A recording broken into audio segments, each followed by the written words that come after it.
It is therefore ordered that you shall be put to death by electrocution in the mode prescribed by law, and that you shall be transferred to the custody of the warden at the Tennessee Prison for Women. And further, on the 12th day of January, 1997, your body shall be subjected to shock by sufficient current of electricity. May God have mercy upon you. Mr. Bates, take Mr. Pike into the office. Can I please have my mom before I go? Mr. Bates, please hold Miss Pike in the dock. Please, let me just hug my mom. Please hold Miss Pike in the dock. Oh, I love you. I love you too. I love you too. It was a cold January evening in 1995 when the streets of Knoxville, Tennessee, became the backdrop for a story that would shake the nation. A young woman's life was snuffed out in a cruel, calculated act of violence, and the perpetrator was not a faceless stranger but a peer. An 18-year-old girl with a troubled past who seemed no different from the others around her. But Christa Pike was hiding something darker beneath the surface, a growing obsession that would soon turn into the most brutal of crimes. Colleen Slemmer, a 19-year-old with a promising future, was lured into a trap by someone she thought she could trust. What was meant to be a peace offering between peers would end in a savage murder, a crime so horrifying it would forever alter the lives of those involved and leave the world questioning the true nature of justice. This is the chilling tale of Colleen Slemmer, her tragic death at the hands of Christa Pike, and the years that followed, years spent on death row, fighting for survival, for redemption, and for a life she may never have had if the systems meant to protect her had acted sooner. If you're new here, subscribe to The Executioner's Pen for more true crime stories. Let us know where you're watching from.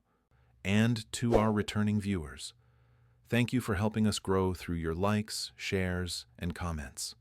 The night of January 12, 1995, started like any other night at the Job Corps Center in Knoxville.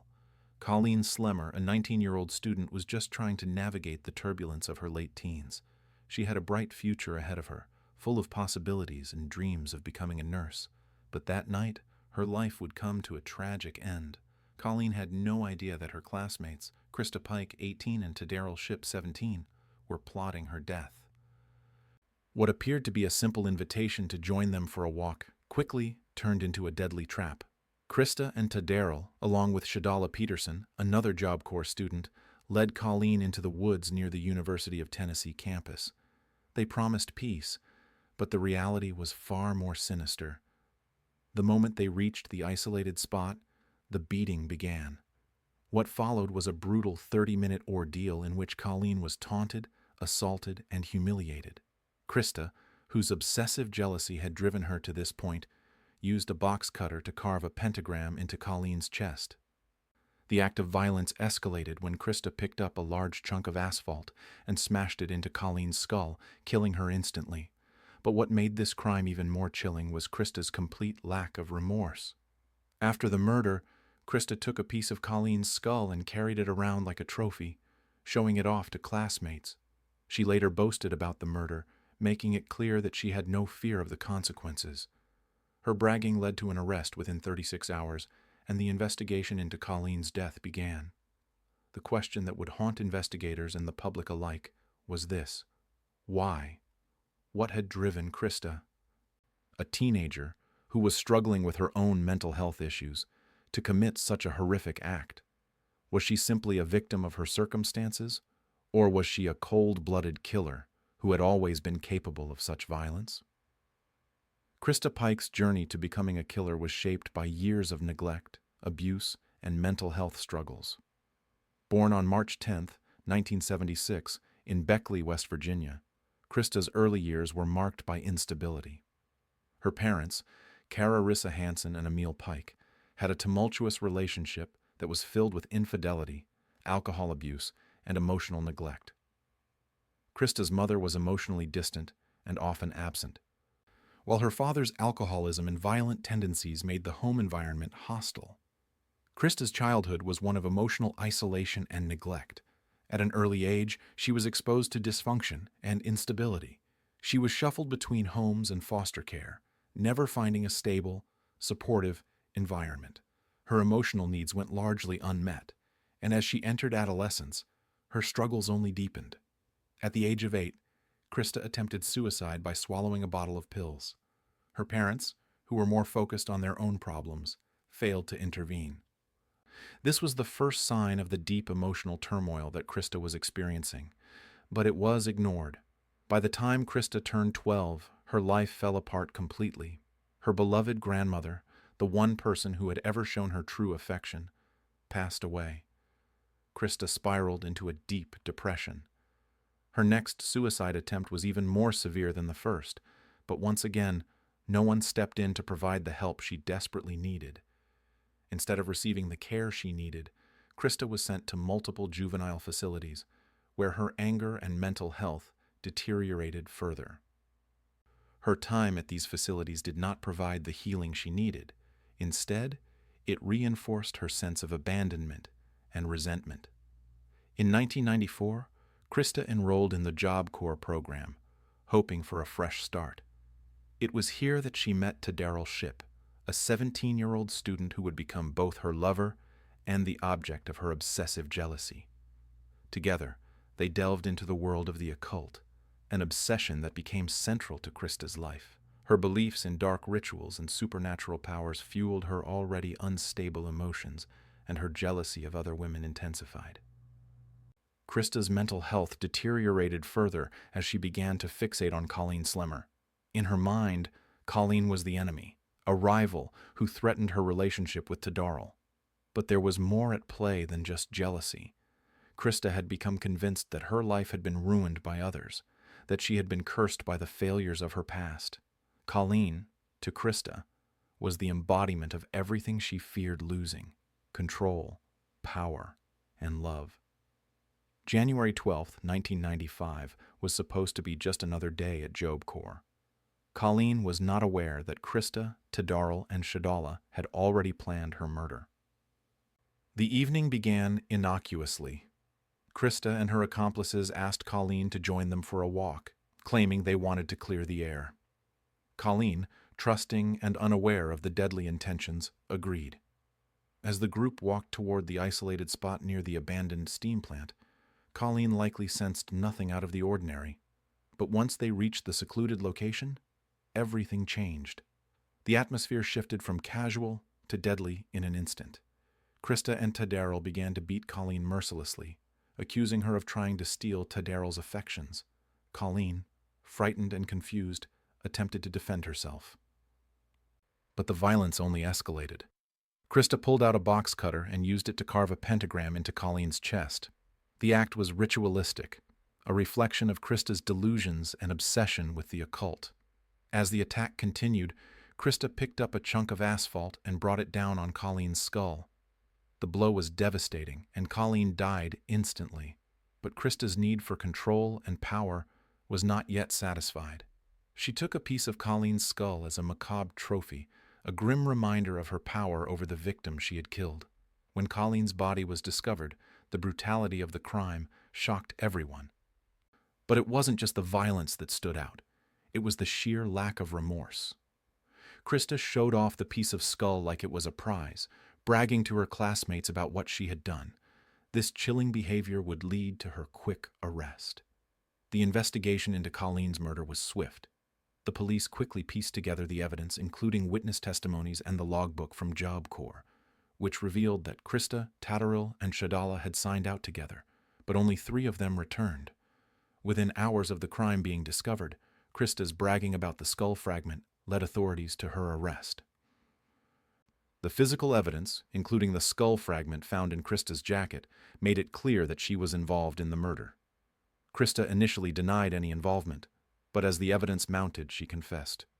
In her confession, Christa claimed that she had only intended to scare Colleen, that the murder had been an accident.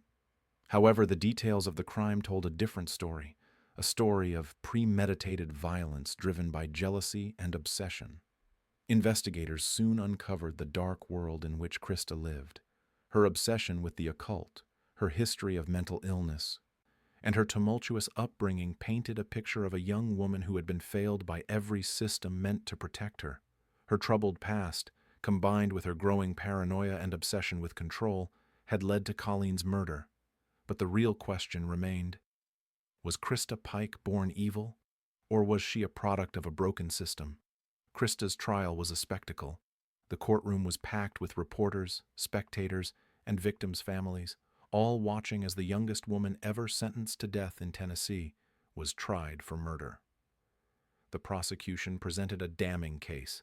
Christa had premeditated the murder, had shown no remorse, and had taken a piece of Colleen's skull as a grim trophy. The defense team argued that Christa's troubled childhood and mental health issues should be considered as mitigating factors. They painted a picture of a young woman who had been deeply affected by years of abuse, neglect, and trauma. Her defense team suggested that she had been unable to control her actions because of her mental illness, but the jury was unconvinced. In the end, Christa was found guilty of first-degree murder and conspiracy to commit murder. On March 30th, 1996, she was sentenced to death by electrocution. At just 20 years old, she became the youngest woman ever sentenced to death in Tennessee. The decision was met with mixed reactions. For Colleen's family, the sentence was a small form of justice for their daughter. But for many, the question remained: was the death penalty the right punishment for someone so young, so mentally fragile? Or was it another example of a broken system that failed to see the signs earlier in Christa's life? Christa Pike's sentence to death by electrocution was a moment of profound significance in Tennessee's history. At 20 years old, she became the youngest woman to be sentenced to death in the modern era. For Christa, the weight of the sentence hung over her like a cloud, but it was also the final confirmation of the crime she had committed, a crime so brutal that it left a permanent scar on everyone involved. For Colleen Slemmer's family, the sentence was a form of justice, though it could never bring their daughter back. Colleen's mother, Ann Slemmer, sat through the trial, a picture of quiet grief. She had spent the years since her daughter's death fighting for justice, and now the courts had delivered a verdict. Still, no sentence could ever fill the void left by Colleen's murder. The emotional toll of the case was felt far and wide. Many questioned whether Christa should have received the death penalty. The debate over the use of the death penalty for juveniles, especially those with documented mental health issues, became a key point of contention. Christa's defense team argued that her troubled upbringing and mental illness should have been considered more heavily in her sentencing. Her traumatic childhood, which included years of neglect and emotional abuse, should have warranted a sentence of life in prison rather than death. Despite these arguments, the jury found the crime so heinous, so premeditated, that they believed Christa was deserving of the ultimate punishment. Her lack of remorse and the brutal nature of the crime solidified their decision. The state of Tennessee's stance on the death penalty, particularly for someone like Christa, continued to spark debates that would echo for years. The immediate aftermath of the verdict was chaotic. The public was divided, and the media was filled with discussions about whether or not the death penalty was an appropriate punishment for a young woman, a woman who had been neglected and abused throughout her life. The questions surrounding Christa's mental health, her upbringing, and her ability to understand the consequences of her actions remained central to the conversation. But for Christa, the sentence marked the beginning of an even longer battle, one that would take her to the very end of the death row cycle, as she would spend the next 30 years fighting for her life. Christa Pike's time on death row was marked by isolation and psychological torment. For nearly 30 years, she spent 22 to 24 hours a day in a small cell. Death row inmates often experience what is known as solitary confinement, where they are kept in isolation, with little or no human interaction. For Christa, this would become a living nightmare, one that mirrored the isolation and abandonment she had felt as a child. During her time in prison, Christa's mental state became more fragile. She was a deeply disturbed young woman, and the lack of proper mental health treatment led to further psychological deterioration. Though she was granted access to some programs, including educational opportunities, the isolation took its toll. Her time in solitary confinement became a battle with her own mind, a mind filled with the memories of her crime and the trauma of her past. Despite this, Christa's case was not without hope for reform. Advocates for her cause argued that prolonged solitary confinement could never lead to rehabilitation and that it amounted to cruel and unusual punishment. They pointed to her troubled upbringing and mental health issues, arguing that Christa's inability to understand the full extent of her actions was a direct result of the neglect she suffered as a child. Christa's case became a focal point in the national conversation about solitary confinement, particularly for women. She was the only woman on Tennessee's death row, and her treatment was starkly different from that of the male inmates. While male death row prisoners were often allowed privileges, such as time outside their cells and access to jobs and activities, Christa was forced to endure the harshest conditions, 22 hours a day, alone in a tiny cell. Some argued that this unequal treatment was a violation of her rights, while others believed that her behavior on death row, a series of violent outbursts and failed escape attempts, demonstrated a continued threat to society. As Christa Pike's legal team continued to appeal her case, one thing became clear: the execution was inevitable. Christa had spent nearly 30 years on death row, and despite her many attempts to challenge her sentence, the court upheld it. In August 2020, Tennessee announced that it would set an execution date for Christa. The public outcry was swift. Many believed that it was time for Christa to pay for the life she had taken, while others argued that the death penalty was an outdated, barbaric form of punishment. Christa's final hours were filled with uncertainty.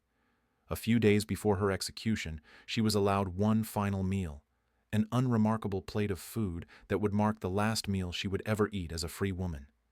She was allowed a final phone call to a family member, but there were no comforting words, no last-minute repentance.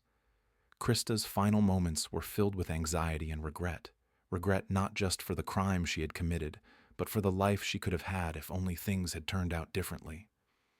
As the day of her execution approached, a sense of finality filled the air. Would Christa's execution bring closure to Colleen's family, or would it be yet another chapter in a system that continued to fail Christa and those around her? The clock ticked down, and the time for Christa's execution grew nearer. Her fate was sealed, but the moral questions surrounding her punishment remained unresolved. Was it justice to end her life for a crime committed as a teenager, or was her execution just one more act of vengeance in a cycle that began long before Christa picked up the chunk of concrete that would kill Colleen? Christa's execution, if it happens, will resonate for years to come. The case of Colleen Slemmer and Christa Pike is a tragic story that touches on the flaws of the criminal justice system, mental health care, and the treatment of juvenile offenders. But for Colleen's family, the tragedy never ends. Her mother, Anne, still carries the grief of losing her daughter to a senseless act of violence.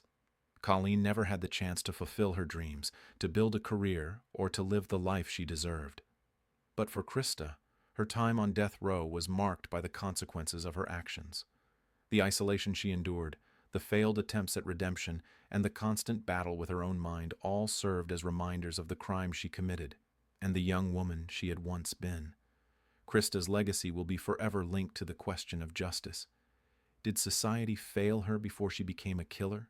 And more hauntingly, did the system fail Colleen? The case continues to divide public opinion. For some, Christa's death sentence represents justice, a form of accountability for the life she took. For others, it represents a broken system, one that failed a troubled young woman and ultimately failed Colleen as well. Christa's story is a reminder of how easily lives can be destroyed, not just by the criminals who commit violent acts, but by the systems that ignore the warning signs until it's too late. The case of Christa Pike forces us to confront the complexities of justice, punishment, and redemption. Christa's life, her crime, and her years on death row bring up difficult questions. Can someone who has been so broken by their circumstances ever truly be redeemed? Should a system designed to punish also offer the possibility of rehabilitation? Christa's story is a tragic reminder of the importance of early intervention. Had she received the support and treatment she needed as a child, could she have avoided the path of violence and despair that led to Colleen's death? How many other young people who show signs of trauma and violence are ignored until it's too late? Christa Pike's case is a cautionary tale about the failures of the justice system. the importance of mental health care, and the consequences of neglecting those who are most vulnerable. It is a story that forces us to ask difficult questions about the nature of justice, the death penalty, and the possibility of redemption for those who have committed the most heinous crimes. If you found this case as chilling as we did, don't forget to like, subscribe, and hit the notification bell for more true crime stories. Share your thoughts on the moral questions posed by this case. Was Christa Pike's punishment just? Or did the system fail her long before she ever picked up the weapon that would end Colleen's life? Let us know in the comments.